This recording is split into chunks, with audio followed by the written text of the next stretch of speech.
But it was because of Jane that I called.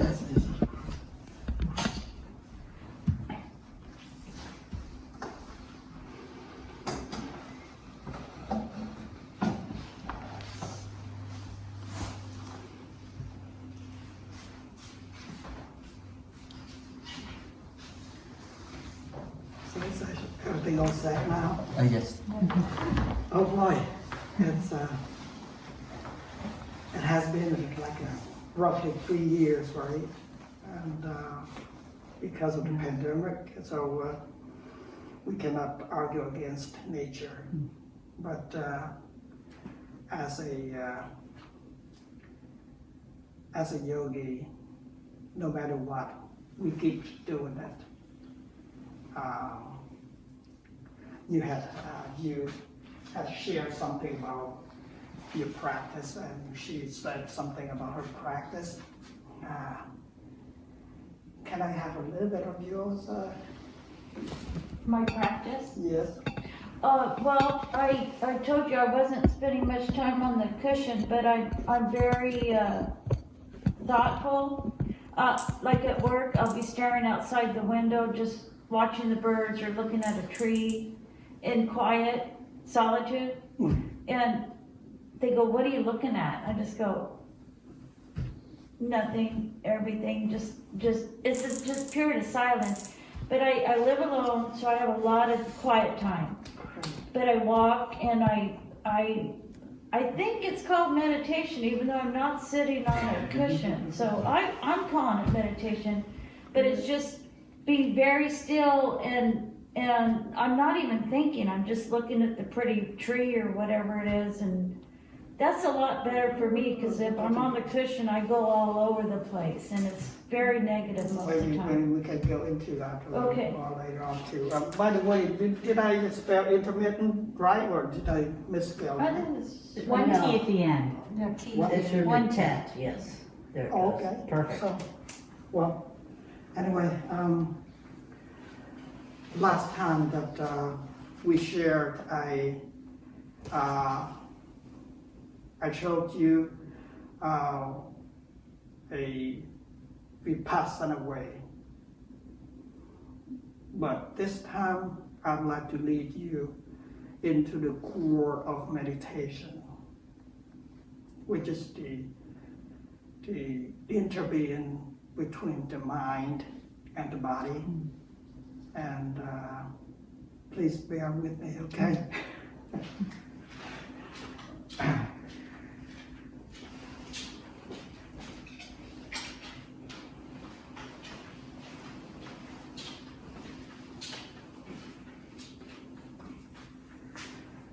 We all, somehow in our lifetime, we're gonna have a question. What is depth? What is mind? What is spirituality? Such a thing, because of as we are aging right now, and every day we're getting closer to the grave. I'm sorry, I'm saying boldly, I'm saying frankly, but because of it's a reality. We cannot escape from that. And I myself is very interested in death. And before death comes,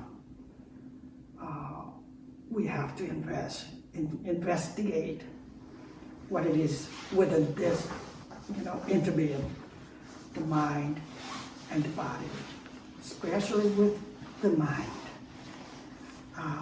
Somehow I'm all for it. I'm all for the mind, and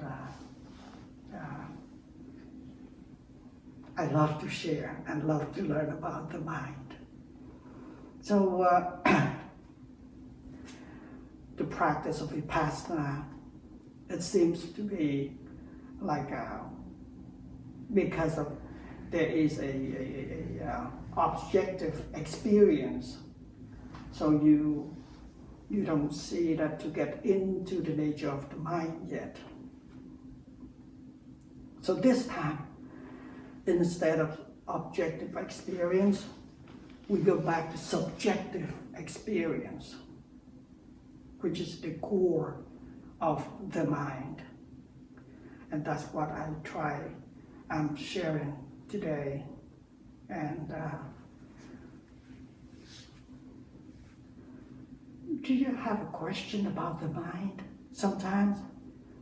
Or is it, it's just The mind is, to me, is just so vast. And it seems to be thinking on so many different levels that we're not aware of. It's so powerful. Of course, it's really powerful. And there will be two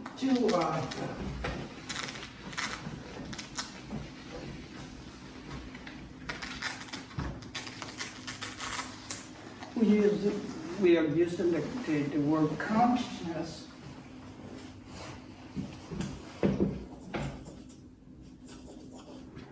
And it's content. Okay, now I'm breaking it down.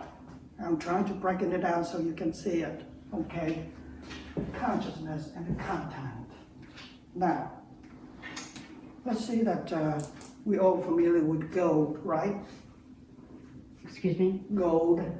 Gold. Uh-huh. The metal. Yes.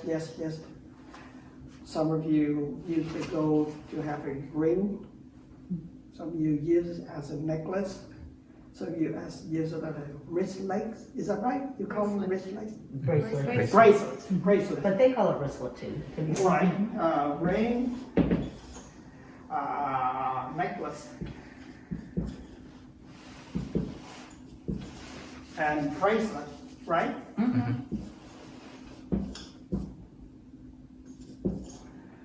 All of these, they have different formation. Because the ring is round, necklace is a chain, and bracelet is a chain, and smaller chains. But they all come down with what? Gold. They're all coming down with gold. Another example is that this one is a little bit deeper one, that the ripples and the water. How many formations of ripples in a lake? So many, but there's only one water. So formation is the contents. Ring, necklace, bracelets is the content of the consciousness. Because of all of these are gold. All the ripples are bracelet, necklace, or rings, but ripple coming out from water, consciousness. And in this similes, maybe still vague. So let's go a little bit deeper one. You can see that space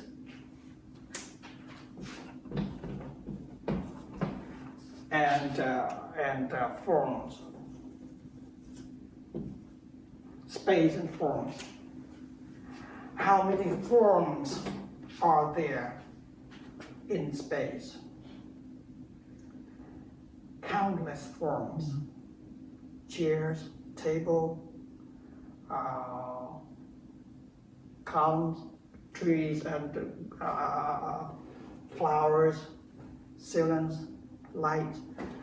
You keep counting, you keep on, never stop. But forms are totally different from space. Forms are in the space.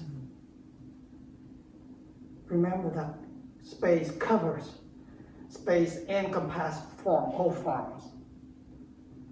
And now we go into it. Is that earlier that you said something about mental emotions. you was describing something about mental emotions too. Oh, I guess. Okay. I don't know what you.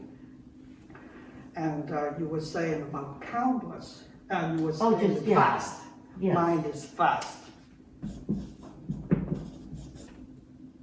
Okay.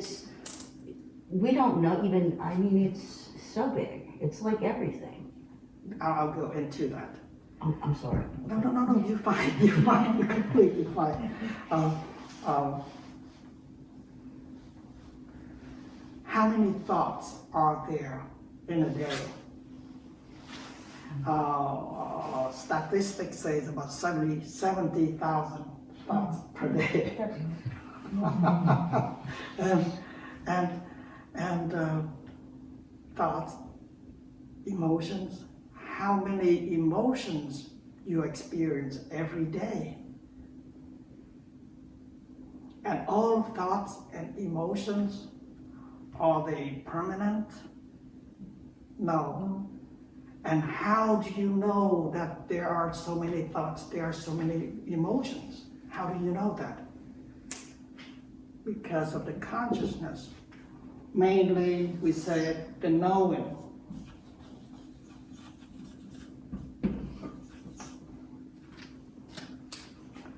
Everything that has arises from the consciousness, the content, all of that we call the content. And the content stays within the field of knowing. So we can say that the space here is way too vaster, way too vast than the forms. Because every form stays within the space. Same thing, emotions, thoughts, whatever arises within the consciousness stay, and you know it. And knowing is the core of all beings.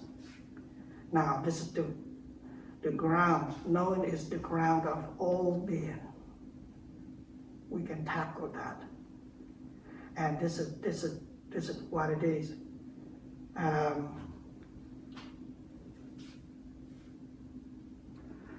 Right now, it might be just a perspective, might be just a knowledge, because we haven't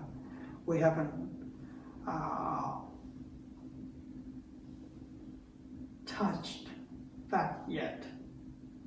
But they are basically the vastness of the mind, the vastness of the consciousness. There are only two things: the movable and the immovable. There are only two things. That's it.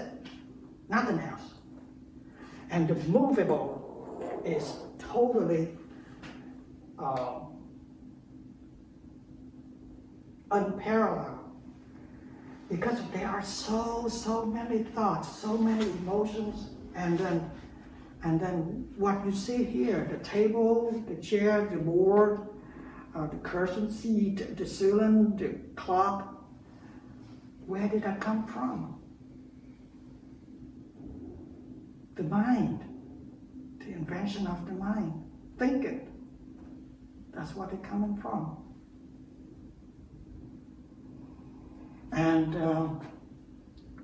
if we go to a little bit further extreme, we can see that when you say it's the mind, when you say it's vast, it's too big to imagine, it's true. Because of, let's say, just take one end.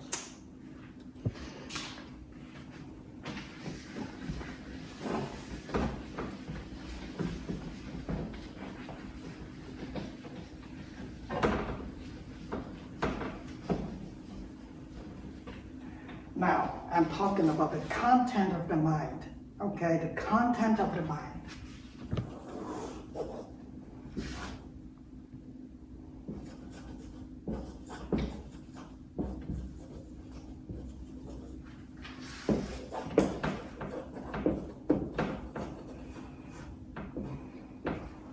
The unwholesome and the whole, and wholesome. Let's just take one end, unwholesome. How far can the unwholesome go? To infinity and beyond. Give me an example. Give me an example. Oh, Greed. what's that? Okay. Endless Greed. greed. Yes, of course. But the unimaginable, unwholesome is Things we don't like to think about happening, things that we don't even want to imagine. yes, of course. But let's say that the most horrible crimes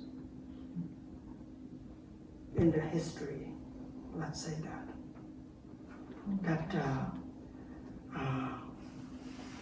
I'm going to bring this back. Okay, a couple of years ago, the most horrible gang rape crime took place in India. 4 men took on a lady. The lady resisted, and out of their anger after the rape, they went into the birth canal, pulled all the organs out, and let her die there. Can you think of that?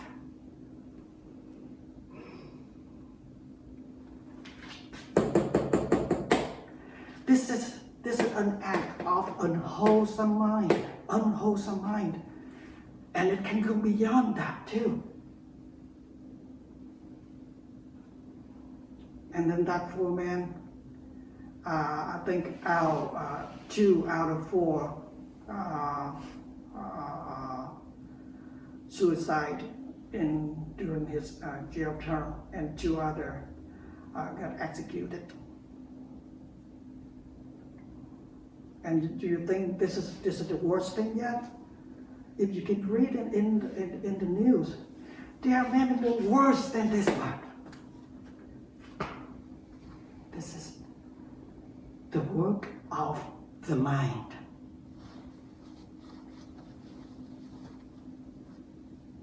Unimaginable.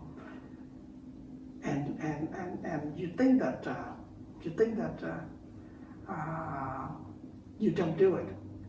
No. Let me ask you this one, all of you.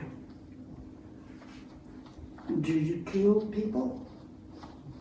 Of course, right now, all of us know, no, I cannot do that. It's terrible. But I'm going to rephrase the question. Can the mind kill people? Then we would agree, yes. That's how far the mind can go without mindfulness, without understanding the mind. And of course, that we go to the wholesome, then we know there are a lot of kind acts, such a thing like that, so we don't have to go into it.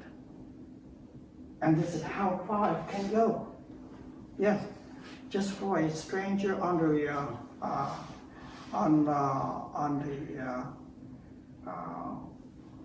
the hospital waiting for organ donor, and some strange, without any hesitation, he just gave part of his organ to that person. In Abhayagiri Meditation Center. A member in that congregation need an organ, and then the monk, he heard that. Without hesitation, he said, "Okay, let me do it." Both, they don't know each other.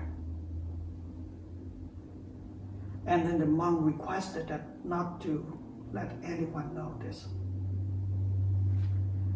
After the operation complete,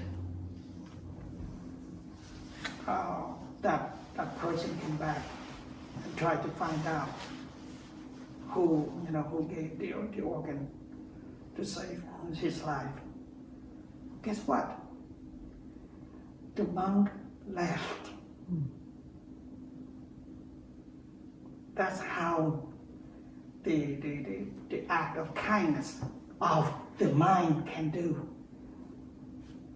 And now we are studying the mind.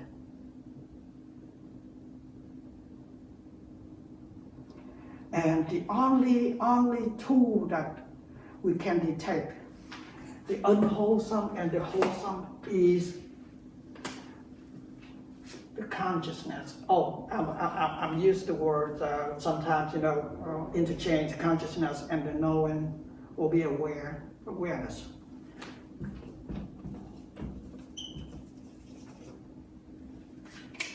The only tool that can detect the unwholesome and the wholesome is the awareness, because the unwholesome and the wholesome arise within the awareness. So you know what's going on. You actually know what's going on. And the only thing is that left to you is that whether you do it or not. Same thing with anger. Anger arises, and then we pause for a moment. Then we have a choice of doing it or not doing it. Of course. And now it's up to you for doing it or not. And quite often that if we have a little bit of conscience, we have a little bit of practice with loving kindness and such a thing, that we try not to do such a thing. But sometimes, the energy of anger overwhelms everything, and then we just act in accordance. It's not only you, it's me too. I made boo-boo all the time. But the thing is that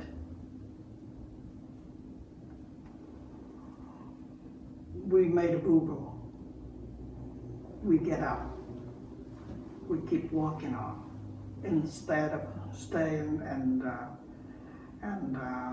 lament, oh, I shouldn't do this and such. It's not going to help. It's not going to help at all. We all human, and human entitled to make mistake. No doubt about that. Right? Of course. So we make mistake. We get up. We walk again. And of course, on the road, we're gonna make mistake again. And then we get up, we walk again. But as far as we go, we don't keep making mistake as often as it should be.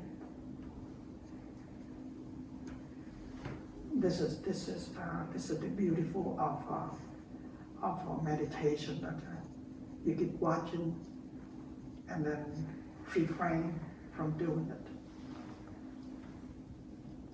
And it's not only you. We all monks here do the same thing, watching the mind, watching it. Every little movement of the mind, we keep watching. Sometimes, we get so tired of watching it.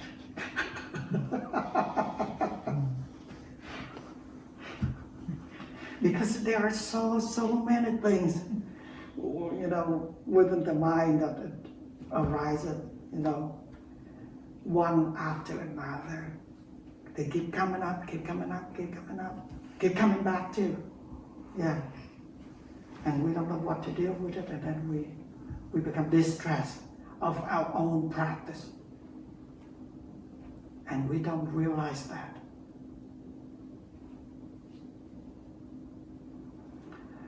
And now I'm going into the technique a little bit, okay?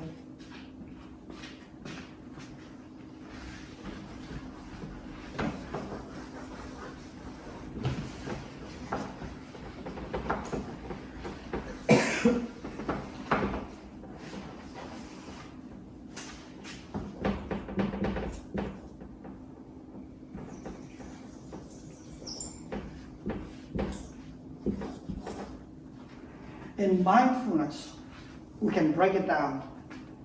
It's like there is a bare knowing.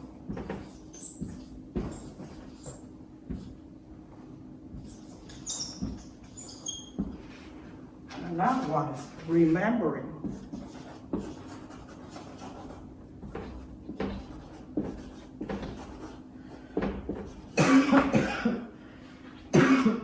And this one you have to be careful, and you have to look into the nature of mindfulness in order to recognize this one. Quite often, when you make mistakes, when you make a boo-boo, you have a sense of knowing right there. You do know that there is something that you know is right there, but you cannot stop it. So there's a sense of bare knowing is still there. You know what's going on. But because you cannot remember the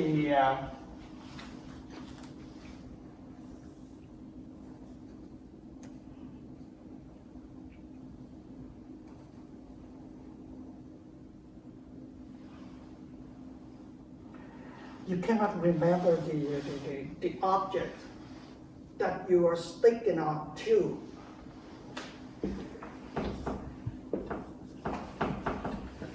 Okay, this object here could be a breath, could be a sensation,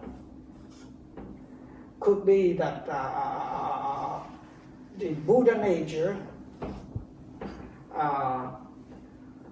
could be the oneness, could be whatever that you're inclined to. Now, this remembering doesn't have an impact on you because of right now you don't have an insight into the nature of the object. The nature of the object which you meditate, which you abide to. And then that's why you keep forgetting when unwholesome mind arises. And this remembering, for certainty, you have to have an insight. Again, I say again that you have to have an insight. An insight of the true nature of what is going on within this body and mind. Once you have an insight, you don't have any more doubt about the object which you're sticking on with. Then when there is something bad going on, you keep remembering this, I guarantee you that 50% of destruction stops there. It stops destruction at least 50% when you remember your objects of meditations.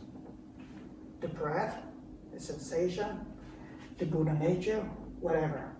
But there has to be a combination of bare knowing and remembering. Now, I'm talking about the preliminary process. Until the mind gets used to all kind of encounterings, then there's no need to remember anymore. It's just a bare knowing. This applies for a high yogis. not us, not me. So keep doing it, keep doing it. You get used to your object. In Zen, we have a Buddha nature, and we try to stick it on with the Buddha nature. In Vipassana, maybe your breath, your rise and fall of your abdomens, such a thing like that. Try to remember your object when you're in a hard case. Then it would not lead you to such a thing. You were saying about the restlessness of the mind. Restlessness is within the mindfulness. You know that you're restless. That's good. Now the only thing is that don't give any more judgment to the restless of the mind. And that's all. Because of the nature of restlessness is impermanent. You're not restless forever, right? It just, Right. Sometimes it feels like it. but right. it's momentarily, Yes. intermittent. Mm-hmm. Same thing with all kind of mental emotions. They come and they go. They come and they go. They come, you know it. They go, you know it. And you stay with the knowing. That is the Buddha nature. That's staying with the Buddha nature. Remembering it. Simple, right? But it's very hard to do. It took years and years and years and years. All of those Zen masters, once they realized, they recognize the realization, then they go on solitary retreats for 30 years, and then they come out. And here, we meditate half an hour per week. So it's not gonna be productive. But like Lori was saying, Dharma is everywhere within our six senses. The eye that sees, the ear that hears, the tongue, the nose, the sensation, the tactile sensation, and the mind. All of those objects are dharmas. And then you can reflect. When you look, you remember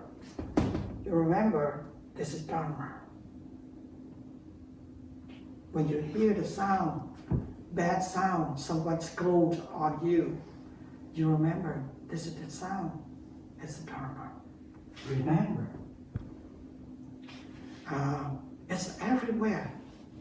It's everywhere. And then for a while you get into deeper and deeper practice, you become oneness.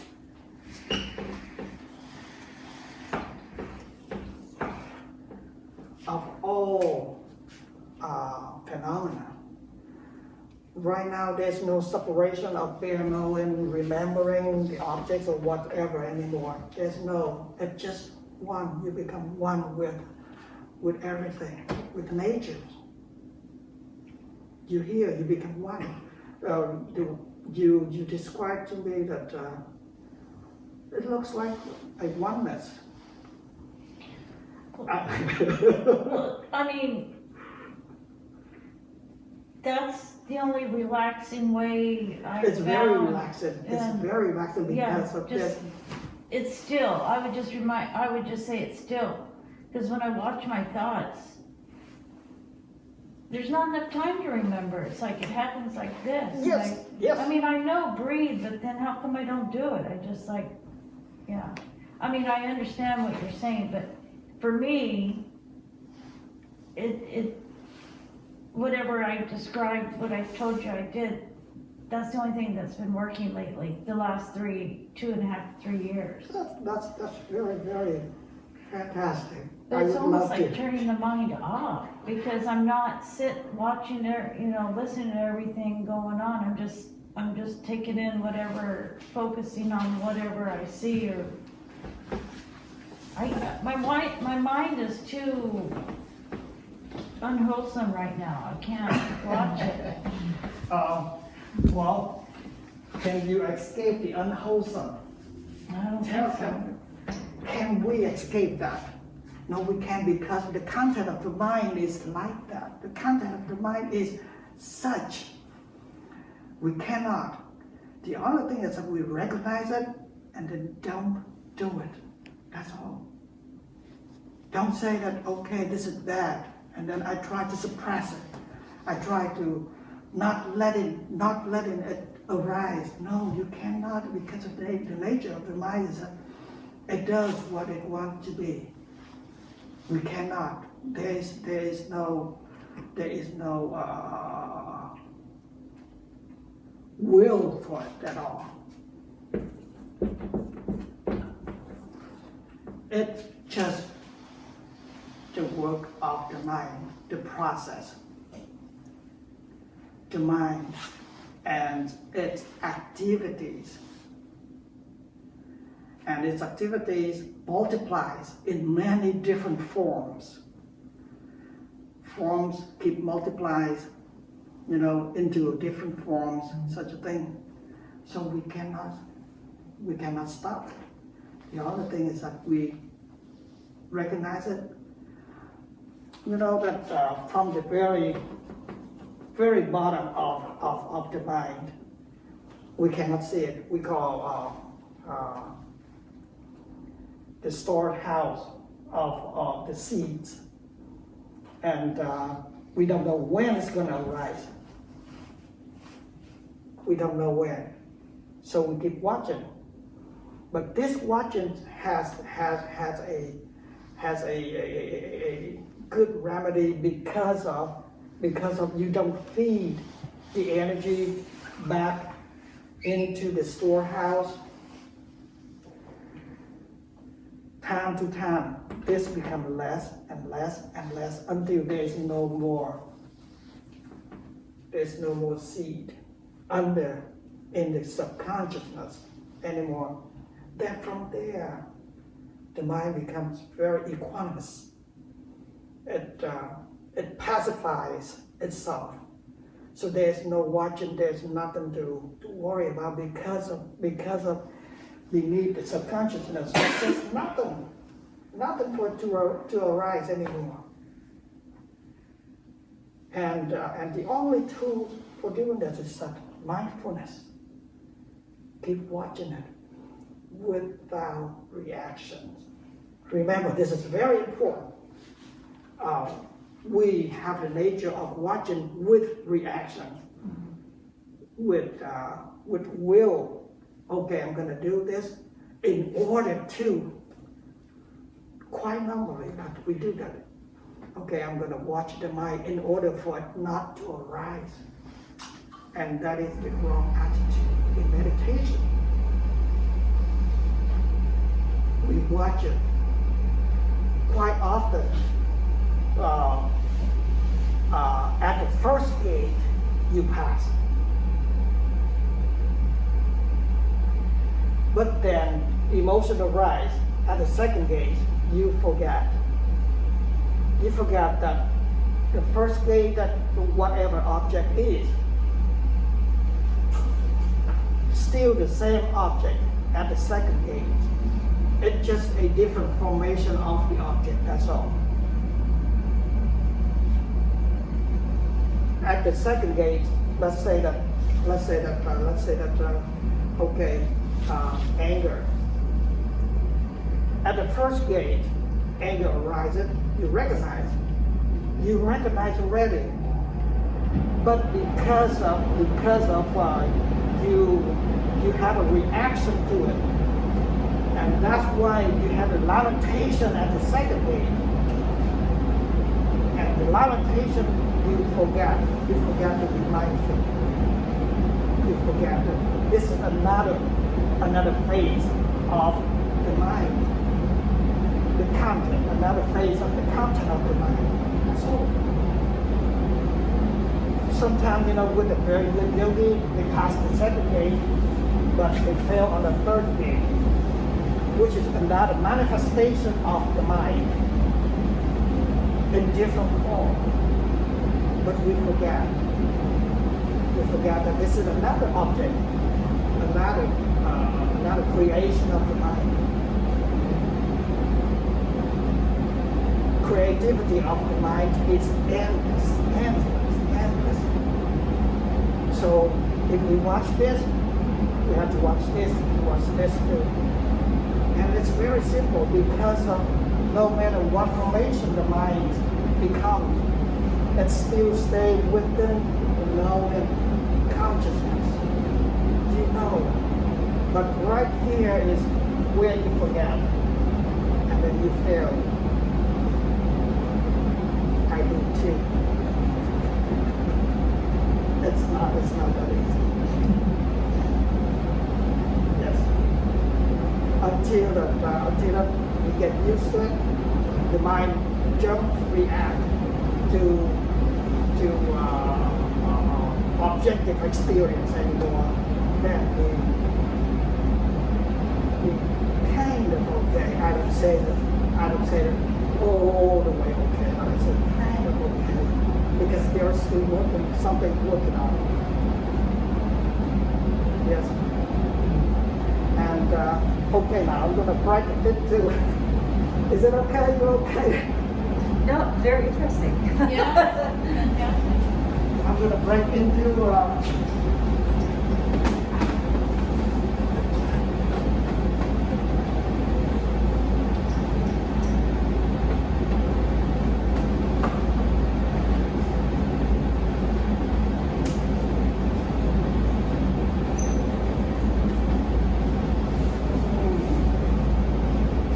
Is that a will? Oh, it's a will.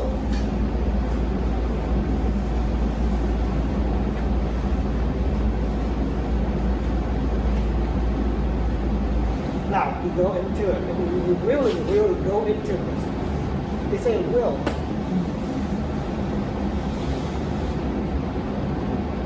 Let's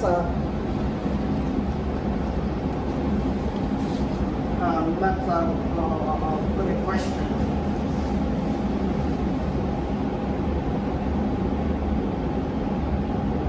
Do you like fried chicken or you like beef steak?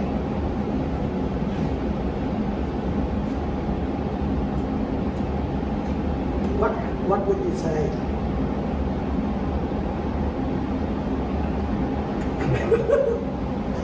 Did you say fried chicken or? Do you okay, let's say that do you want chicken, fried chicken, or do you want beef steak? Very yummy, huh? I'd rather have tofu. You'd rather have tofu? Okay, that's great, that's great. There's a choice. It's free will. Free will. Right.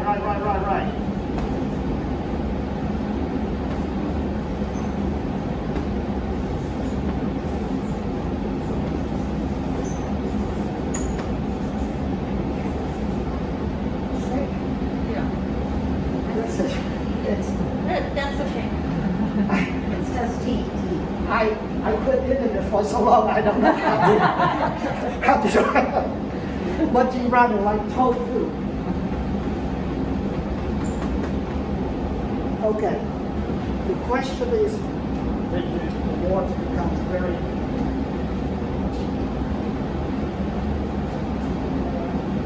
One second, please.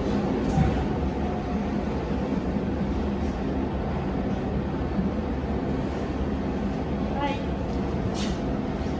Thank you. I was trying to use the word free will.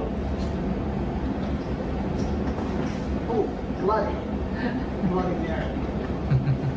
I still remember that taste. sorry. Oh, that'd be sad to just remember it. Okay. Okay, go for.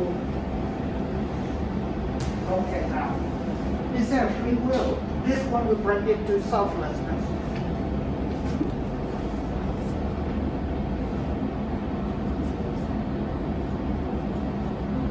It will bring you into selflessness. If you watch it really carefully, really watch it really carefully.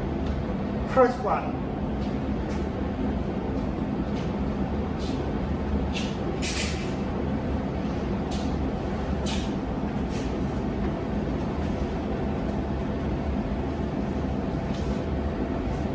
Remember that I'm beefing this up to, breaking my heart to beef it up so you can see. First one. It's a question, right?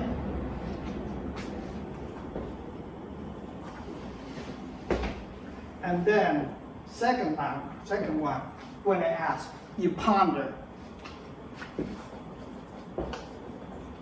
And then third action, you make your choice. And the fourth one, the end result.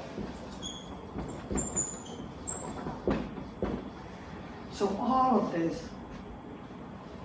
this, if you watch it really careful within your mind, all of this, there is a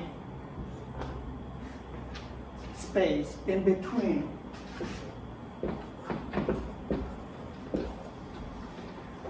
All of this there is a space. The question, the partner, the choice, and the result.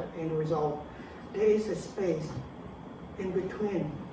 All of these are the content of the mind. Remember, all of these are the content of the mind. And the content appears in space, which is knowing. So if you can look at this very carefully, so is there free will, personal free will, or is it just a work of the mind? Can you see this?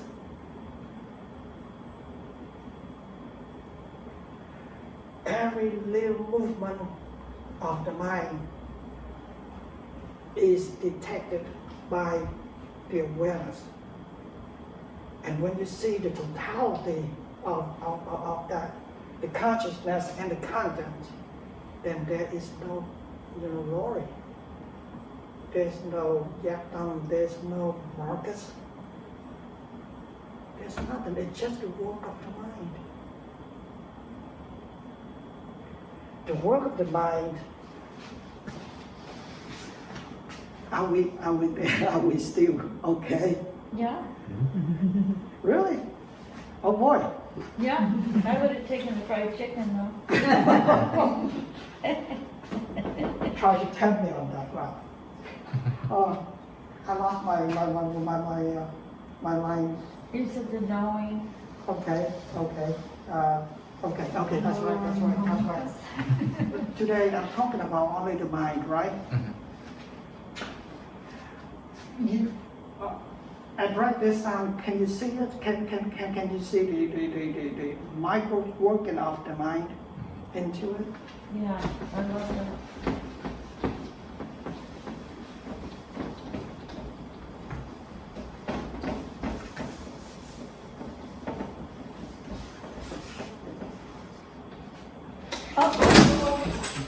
Okay, it's okay.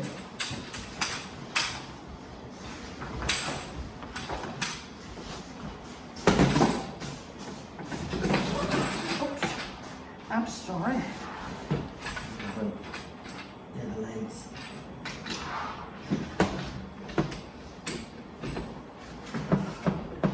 Thank you so much. Wants to run off on its own. Yeah, it has its own aliveness.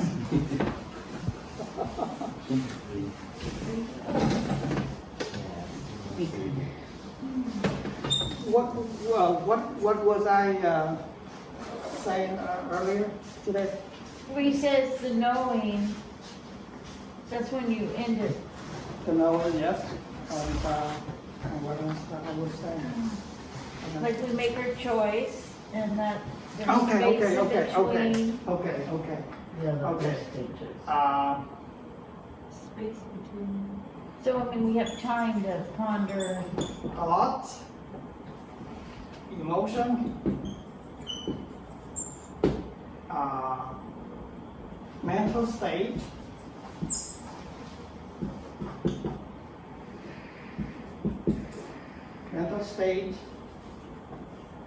okay.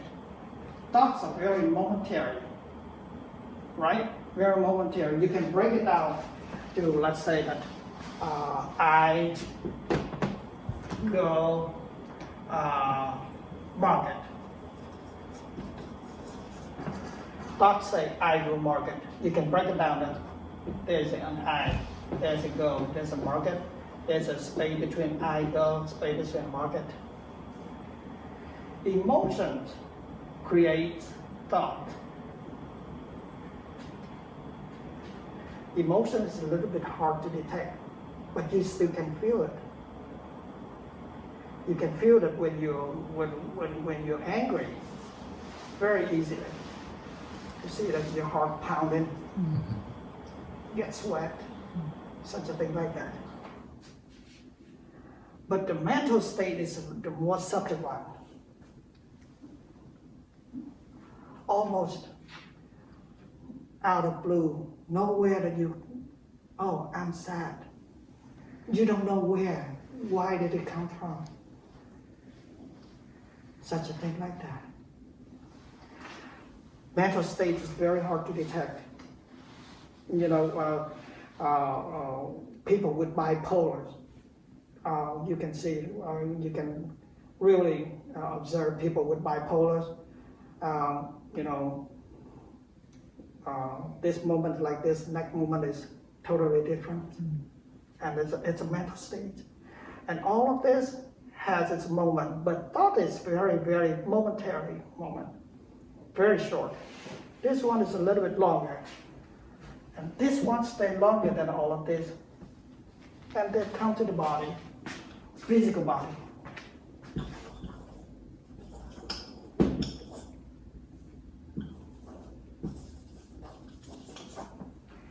The physical body, some will stay up to 120, 110, some only a few months, you know, within the womb. But they still go. But the former body appears to be a little bit longer than thoughts, mental states, and emotions, such a thing. But they all gone.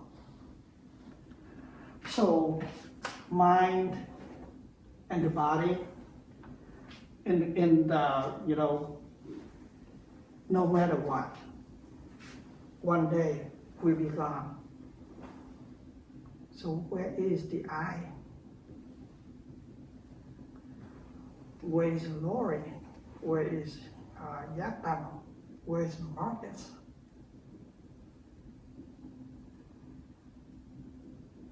It's just empty. We cannot deny such a thing happened. Truly, we cannot deny it. But because of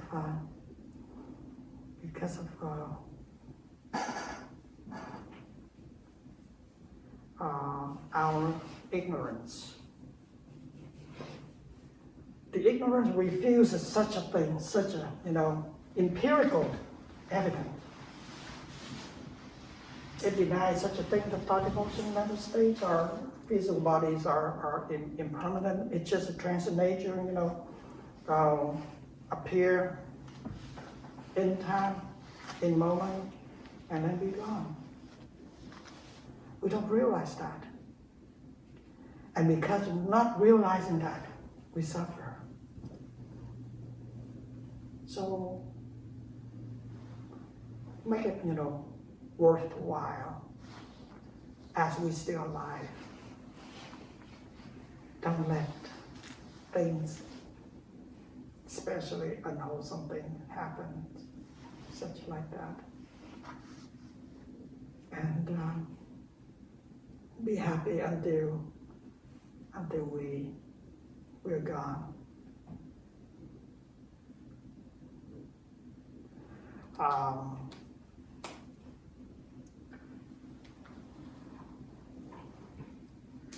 I don't know why, but I'm so interested in death. I'm so interested in the nature of death. Some people told me that I'm crazy because of, I don't know, but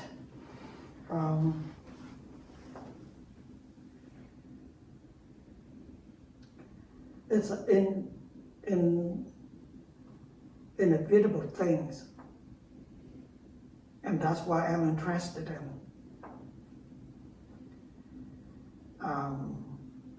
And of course, but there's no answer to it because of nobody, passed away and then come back and tell me, oh, this is a zero, blah, blah, blah, blah, blah, blah. No. But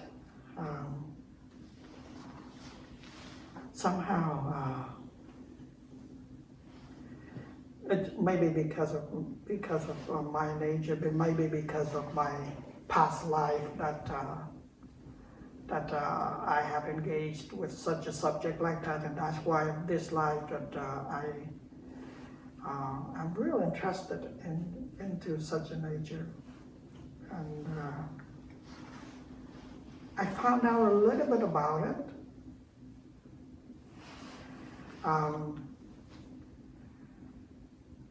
I just want to make it into perspective of while being alive right now, to make it worthwhile. Maybe later on that I can go into it because I don't know if you're interested in such a thing like that. You know, we all age now, right? So,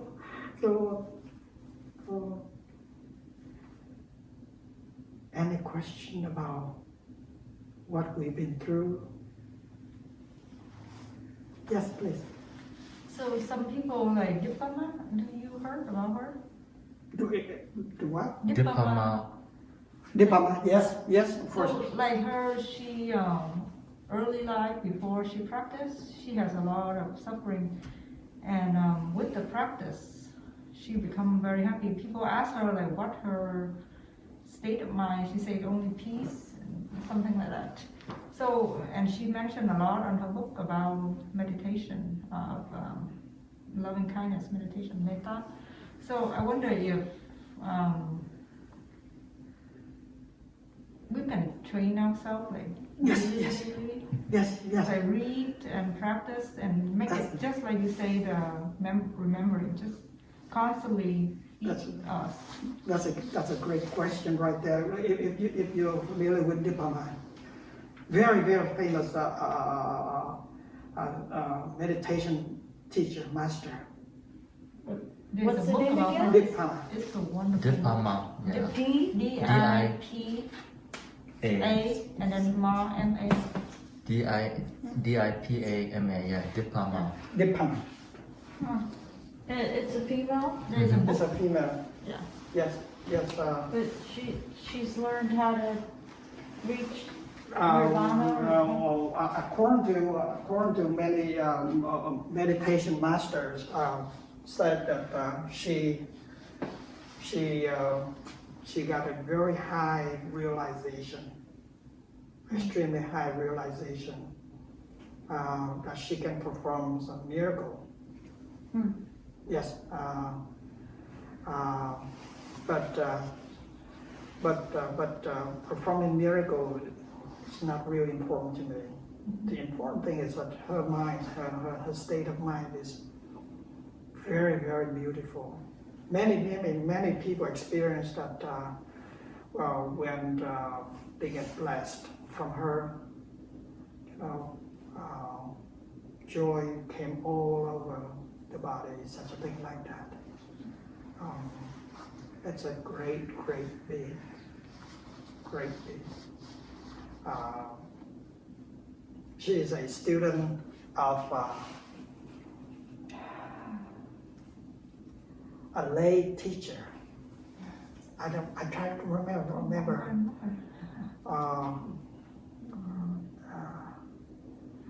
I remember his. I'm not whatsoever. Now, remember this. You can become a great teacher. You don't have to be a monk, a nun, whatsoever. As long as you can master the mind, then you can become a great teacher. Murinda. I can't remember his name, but he's just a lay person, just like one of us. But he became very famous teacher of many meditation masters in the West. Yes, and Munindra.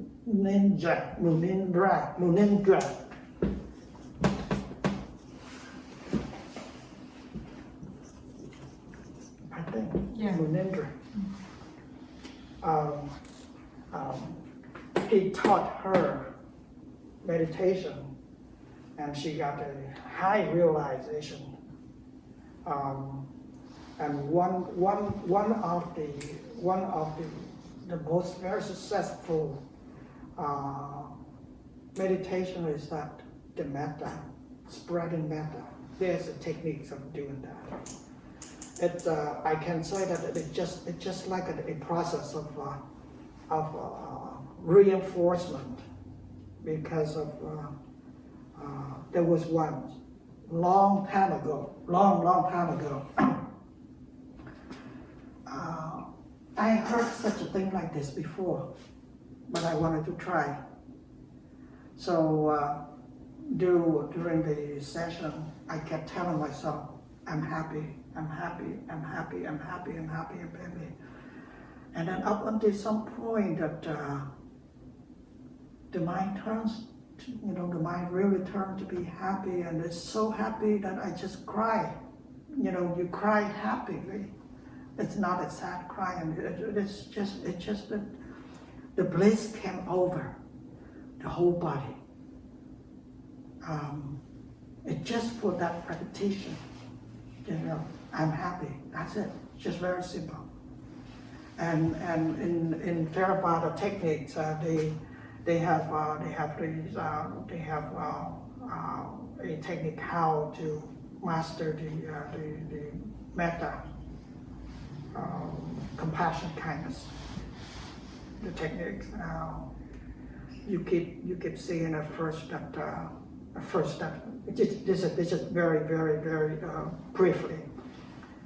You forgive yourself.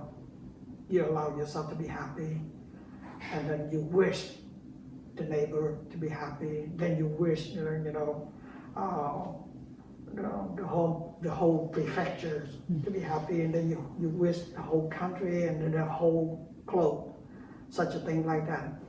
And then it has a strong impact upon the mind that you become very happy, and you become very compassionate. Such a technique like that. Yes. That's a different approach. And of course that when we have love and kindness, naturally the mind becomes very light, very buoyant, and it's just like that you just want to dance. Every step you just want to dance because of it. Just the mind is so light feeling, and it's not any kind of burden at all. There's no worry. There's no such a thing like that. Very happy. So if one goes into that practice, and you can really attain it, you know. But it's just the process of reinforcement, you know. You keep doing it, you keep telling it, and then you get it. But there is another side of the mind. It's like still the same thing,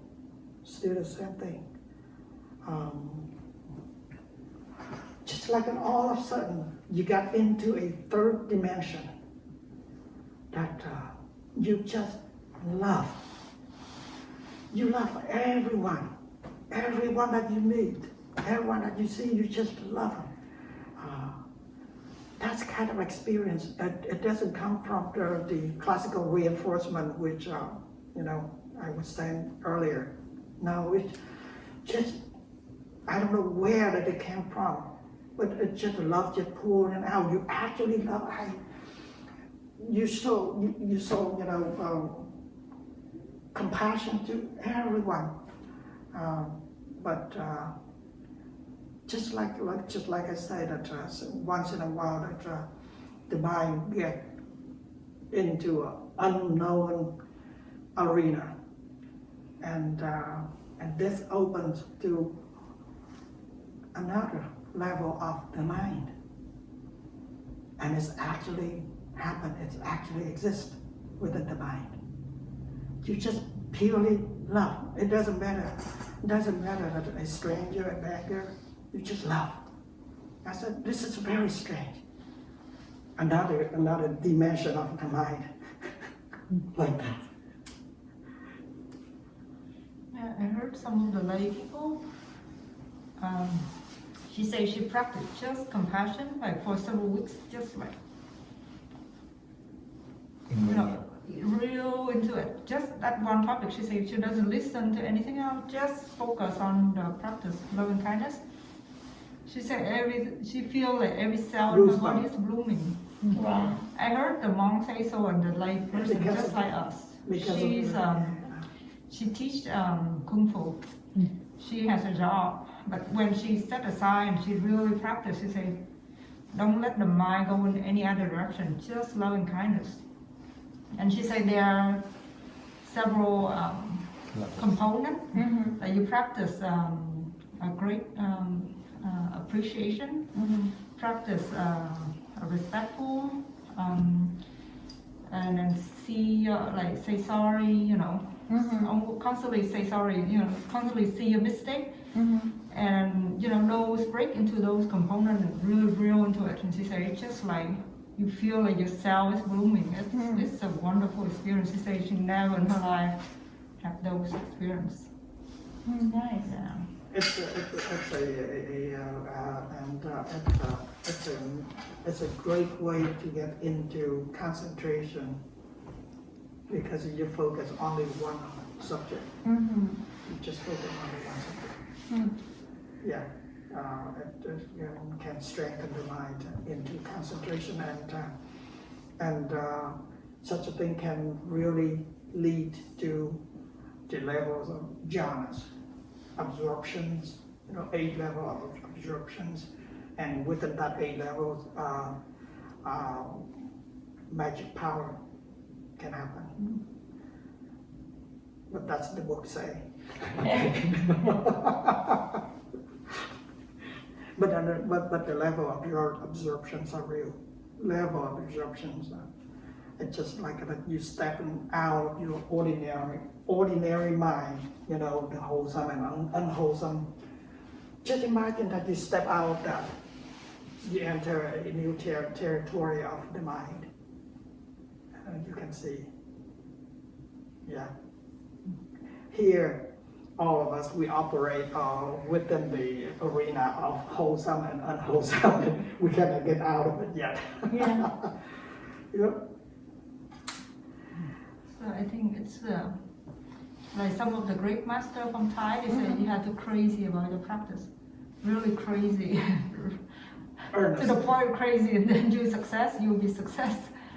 You have to really love it. What do you think she started with herself, accepting herself and loved herself first before she could branch branch out and love others, because that's probably my biggest hang up is accepting, loving myself, you know.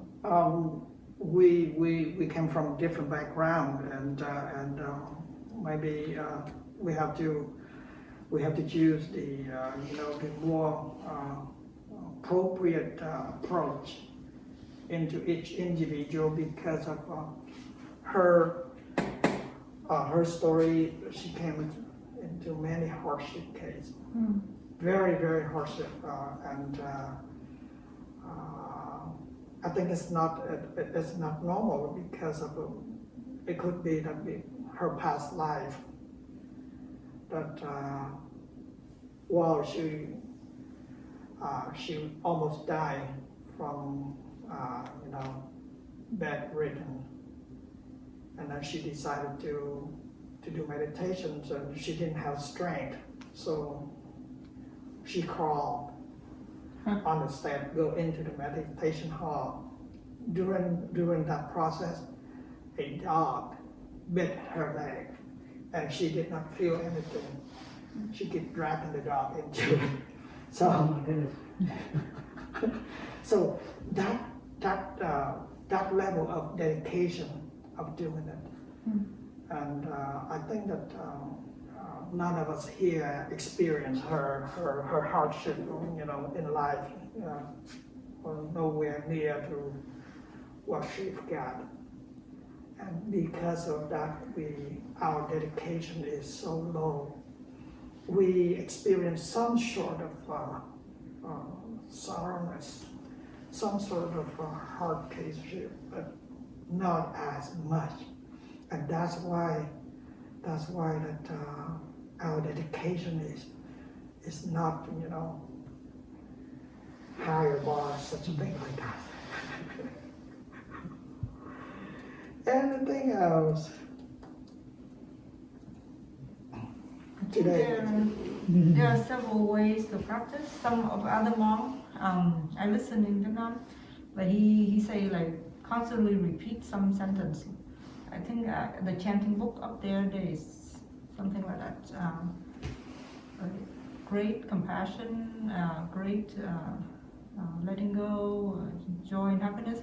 Just constantly read that sentence. Just repeat it, and then really train your emotion. Loving kindness. When you say it, you say with loving kindness, and your face, your whole body. Just train yourself. Just repeat again and again and again and again. And also, you say that this loving spread infinitely. You just in your mind, you just think of infinitely, and then when you practice, give yourself a lot of emotion, like full of joy, full of loving kindness. Just repeatedly practice. And just like Thầy said, remember it, just drill it. Choose some topic like loving kindness, read about it or chant about it, or loving kindness sutra, and read some of the sentence that you like, just repeat it. Do a lot of visualization, do a lot of that. Yeah. It's like Bruce Lee says, 1,000 kick. So you pick one and you do it 1,000 times until you're, you mastered it exactly. Also in YouTube, there is some loving kindness meditation. You can listen, just train yourself. But remember that it's only temporary notion because of all of that still a conditioning. You have to go beyond that, which is where that I just break it down. Everything that you can see that everything is content of the mind. Everything is content. Whatever arises, whatever moves, whatever has form, then it's a content. Just remember that, and then you have the ground of all beings, which is the consciousness, which is the awareness, and right there is the core of the mind. And remember that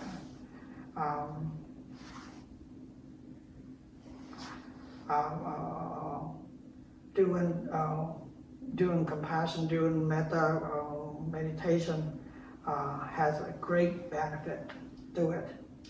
But we have to go into the nature of the mind, go into it because of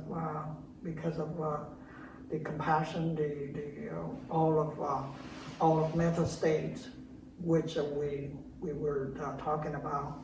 It's still within the mind, still a content of the mind. If you want to complete liberate yourself, then you have to watch complete the whole thing. I'm thinking like, yeah, that's the long run, but in the short term, like for us right now, like when we look at ourselves, Yes, we yes, sit yes, and it's very understand beneficial. ourselves just like this and that, so much mistakes, so this and that, say this, say that, this look. Yes, it's You know, very, very beneficial. So those, Yes. like for now, for us to bring us joy and happiness, we can sit, train ourselves to be happy, and then we can sit Yeah. longer, and then just like the monk every day at the temple. The monk have to chant and on it. It's a loving kindness and a lot of those. It just Yeah. repeat Yeah, every yeah, single man. day, several times a day. Many kinds of practice that brings like an instant benefit. But with the long run, you have to get into the nature of it to see. I think that we have a great discussion today. Yes, thank you very much. Oh, thank you. Thank you. Very nice.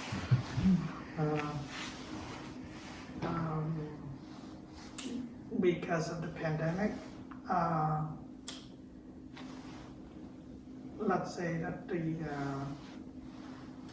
regional abbot, what he's gonna decide upon what to do, because earlier there was a group that tried to reestablish the youth Buddhist youth activities in the temple too, but we don't know the decision. But today, I'm so happy. I'm so really happy that, and there are more to the mind that we can study. It's just endless story about the mind. So keep watching it. Do you think there'll be some announcement on the website if Yes. you're approved to have a Dharma class again or something? Or should we just watch that, the website? I'll try to first of all I'll try to see what their decisions, and then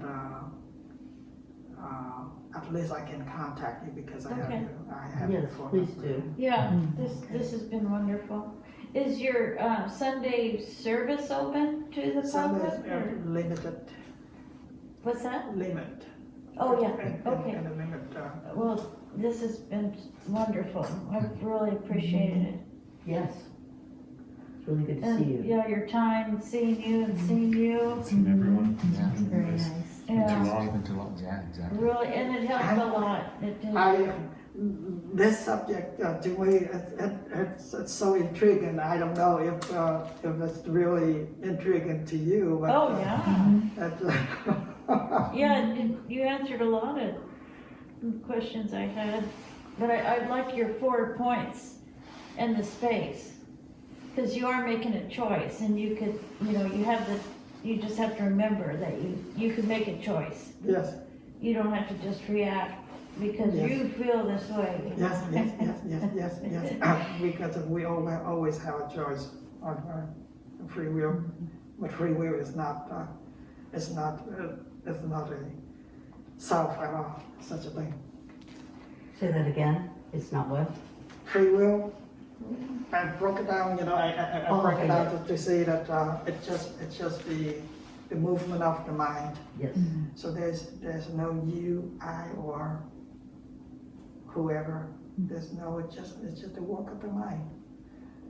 And once we see that, we stay content with whatever arises, with whatever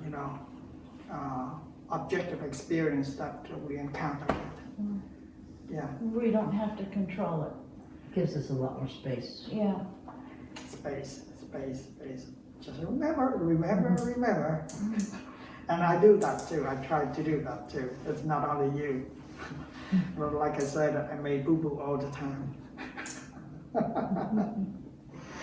Thank you all. It's great. Should we, they were up there, should we go around, not upstairs, to bother them? Up in the, Your shoes on the side? mine are on the side out the front door. Mine are out around the Yeah, corner. we can go around.